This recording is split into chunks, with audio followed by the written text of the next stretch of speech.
about a good guy. I studied at a renowned Moscow university in the early 90s, and we had a guy in our group, let's call him Vova, especially since that was his real name. Outwardly, Vova was a simple, kind fellow, weighing about 105 kg, around cheerful, a regular guy. However, upon closer acquaintance, his eventful and adventurous life emerged. Vova was a perpetual student, and our institute was his sixth. Before this, he had pursued knowledge in various cities and in completely different specialties. He studied journalism, attended a pedagogical institute, some polytechnic in the Monterey, and reportedly even got into the literary institute, and finally came to Moscow to study theoretical physics. At 27 years old, before this wild student life, he was into sports boxing, reached the master of sports level in heavyweight, and in the army he ended up in some special forces and spent 2 years running through the swamps of eastern Siberia. From the army he developed a genuine carefreeness and joy for life, plus a disdain for sports and any physical exertion, which I think many can relate to.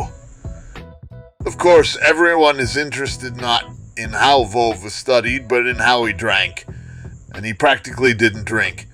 That is, in a group, he consumed the equivalent of the standard dose, but when his peers crawled to sleep or became characters of other stories from this site, he was sober and calmly went to read a textbook on quantum mechanics. A bottle of vodka didn't affect him, and drinking more than others was not allowed due to student solidarity, so no one ever saw Vova drunk.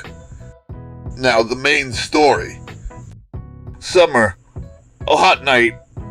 A student recreation camp, the bank of the Volga River.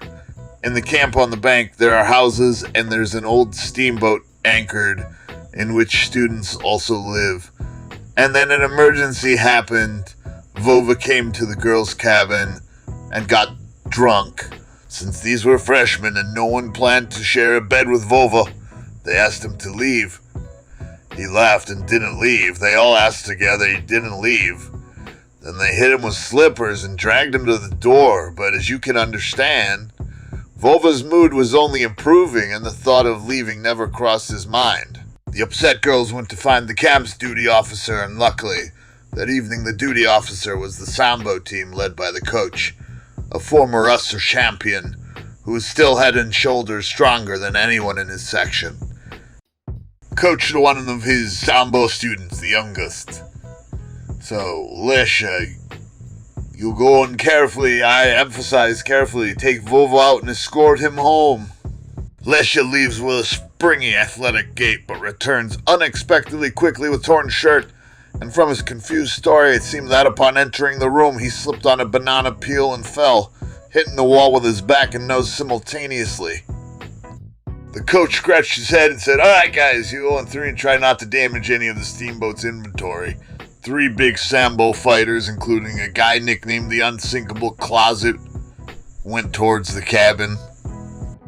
A procession of the coach, girls, and curious onlookers who had joined by this time reached the scene, and I saw the rest with my own eyes. The 3 entered the room and closed the door. For a minute, their persuasive voices and Vova's laughter came from the room, and the sound of moving chairs, a table, panting, snorting, and thunderous blows to the walls and door. Everyone waited for the outcome, and it came. How Vova managed to transfer so much kinetic energy to them is unclear, but they flew out of the door. Their faces shone with happiness, alive. A silence hung. Everyone looked at the coach. Weakling said the coach and went inside.